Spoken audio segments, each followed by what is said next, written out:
안녕하세요. 쇼핑몰 유튜버 가편입니다. 오늘은 음식을 빼고는 도저히 설명할 방법이 없는 여행지 홍콩의 두 번째 음식편입니다. 이 영상을 준비하면서 제가 홍콩 여행 갔을 때 생각이 납니다. 사실 맛있는 음식이 많이 있는 줄은 알고 있었지만 많이 사전 조사를 하지 않고 갔더니 햄버거, 중식, 일식, 현지인들은 먹을 법하지만 여행을 간 제 입장에서는 굳이 먹을 필요가 없는 식당들이 꽤 많이 보였습니다. 다음번 여행에서는 절대 실패하지 않겠습니다.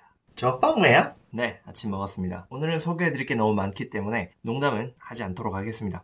알았다. 홍콩은 동아시아 한복판에서 정말 오랫동안 무역을 했던 나라입니다. 홍콩에서 많이 먹는 요리를 뽑아보면 일단 광동 요리가 아주 베이스가 됩니다. 거기에 중국 북경 요리, 일본 요리, 인도 파키스탄 요리, 서양식 빵, 페스츄리, 미국식 요리, 이탈리아, 프랑스, 홍콩식 패스트푸드까지 정말 다양합니다. 이 뿌리 깊은 음식 역사를 모두 이해하는 건 너무 무리고요. 대신 홍콩에서만 맛볼 수 있는 요리들을 최대한 많이 소개해드리도록 하겠습니다. 먼저 홍콩 요리라고 하면 중국 광동 지역의 영향을 가장 많이 받았는데요. 실제로 광동어가 표준어기도 하죠. 그리고 영국 요리, 안타까운 일이지만 영국에 100년간 속해 있었기 때문에 영국 음식의 영향을 받을 수밖에 없었고요. 그리고 일본, 한국, 대만 등 다양한 아시아 국가들의 요리들도 많이 접목되어 있습니다. 음식 관점에서 좀 특이한 점이 하나 있는데요. 홍콩의 가정집에는 부엌이 없는 경우가 정말 많다고 합니다. 1997년 중국으로 홍콩이 반환되고 나서 중국 사람들이 아주 많이 유입이 됐습니다. 그래서 땅값도 오르고 인건비는 낮아져서 일반 홍콩 시민들의 삶은 정말 힘들어졌죠. 집이 좁은데 거기서 요리까지 해먹기가 쉽지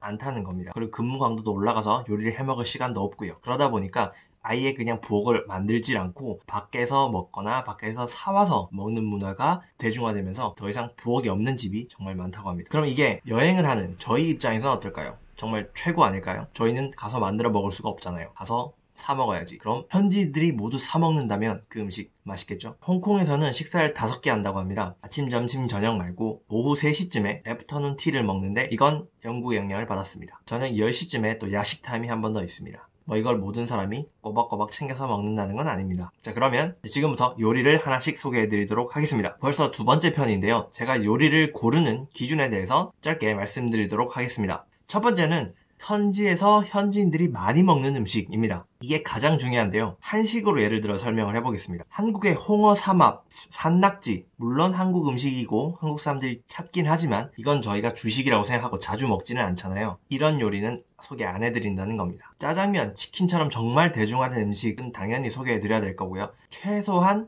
감자탕 정도 이해되셨죠? 자, 여기서 아무리 많이 드시더라도 피자, 파스타, 햄버거, 초밥 이런 아주 보편적인 세계 어디를 여행해도 맛보실 수 있는 요리는 빼겠습니다. 아무리 맛있더라도요. 정말 맛있는 식당 있겠죠. 그러면 식당을 찾아서 가시면 되고 이 나라의 주 음식이다 라고 소개하진 않을 겁니다. 그런데 정말 피자가 주식인 나라가 있겠죠. 이탈리아도 그렇고요. 미국도 그렇고요. 그런 나라에서는 당연히 소개를 할 겁니다. 그리고 그 요리를 구체적으로 선정할 때는 CNN 같은 해외 유명 언론사나 혹은 트립어드바이저 같은 여행 관련 사이트 그리고 네이버 블로그, 한국 외국 유튜버들 영상들을 저희가 다 시청을 한 다음에 거기서 중복해서 추천하는 음식을 가장 많이 뽑습니다. 제 경험을 조금 더 보태서 최종적으로 선별을 하는 거죠. 그렇기 때문에 여러분들께서 정말 맛있게 드셨던 그리고 생각보다 대중적인 음식이 포함되어 있지 않을 수도 있습니다. 그 점은 양해 부탁드리겠습니다. 자, 첫 번째 음식, 딤섬입니다. 한국에도 이미 많이 들어와 있죠. 처음 봤을 때는 이게 만두인가 할 수도 있는데요. 굳이 딤섬이라는 별도의 이름이 있고요. 이게 홍콩 사람들이 가장 많이 먹는 음식이냐? 그렇진 않습니다. 하지만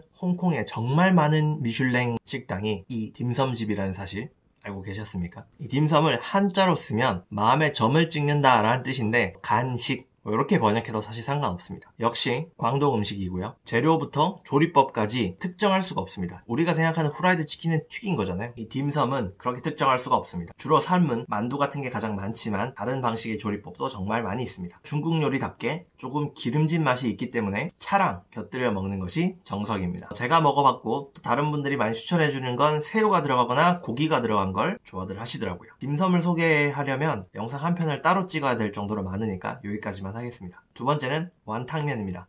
이것도 한국에 많이 알려져 있죠. 물론 광동 요리고요. 주로 해산물로 육수를 내고 고기에 계란면 혹은 밀가루면을 넣은 다음에 끓이는데 특징은 바로 이 완자가 들어갑니다. 완자는 새우나 고기나 기타 등등으로 다진 동그란 건데 뭔지 아시죠? 만두처럼 생긴 친구가 들어갈 때도 있고요. 어떤 완탕면이냐에 따라서 다를 겁니다. 세 번째는 볶은 야채입니다. 중국 요리에는 볶는 방식의 요리가 정말 많죠. 이것도 역시 광동 요리인데요. 모닝글로리란 시금치도 볶고요. 정말 다양한 채소를 거기에 이제 들어가는 양념은 주로 굴소스, 마늘, 고추 등을 넣어서 볶습니다. 가셔서 메인만 드시지 마시고 꼭 야채를 한 가지 혹은 두 가지를 곁들여서 드시면 좋을 겁니다. 한국에 와서 김치찌개 시켜놓고 김치찌개만 끝까지 퍼드시는 외국인들을 많이 봤거든요. 저희는 그렇게 먹지 않잖아요. 현지인들이 같이 먹는 음식들이 있다면 꼭 같이 시켜 드셔보세요. 메인, 서브 합쳐져야 훌륭한 음식이 됩니다. 홍콩은 아침을 챙겨 먹습니다. 한국에서는 요즘 아침 먹는 문화가 많이 사라졌죠. 9시 전후로 해서 거리를 나가보시면 아침을 판매하는 식당이 많이 있습니다. 토스트에 소세지, 계란 이 정도입니다. 한 끼 정도는 경험 삼아 드셔보기를 추천드릴게요. 여기에 달콤한 밀크티까지 추가하시면 동남아시아의 밀크티들은 대부분 달달합니다. 요 점 참고해주세요. 클레이팟 이건 뭐 한국 명도 따로 없고요. 홍콩 명도 따로 없습니다. 홍콩식 뚝배기라고 보시면 되는데 특징은 우리나라 뚝배기는 맨들맨들 하잖아요. 마지막 이제 코팅 작업을 한 건데 여기는 안 했습니다. 가루가 부서져서 나올 것 같은 그런 느낌? 박물관에서 봤던 토기 같은 느낌? 그 그릇에 밥을 깔고 위에다가 고기나 야채를 얹어서 퍼먹는 음식입니다. 이거는 스페셜한 음식이 아니라 한국으로 치면 뭐 김밥처럼 떡볶이처럼 그냥 일상적으로 먹는 음식이니까 큰 기대하지 마시고 드셔보시는 걸 추천드리겠습니다. 생각보다 맛있어요. 로스트구이. 홍콩을 여행하시다 보면 식당인데 입구에다가 이렇게 고기들을 주렁주렁 달아놓은 곳이 있습니다. 한두 종류의 고기가 아니라 뭐 오리, 거위, 닭, 돼지, 소 막 걸려 있습니다. 내장까지. 요걸 제가 그냥 로스트구이라고 하겠습니다. 밥이랑 고기에다가 고기를 올려가지고 소스 뿌려서 줍니다.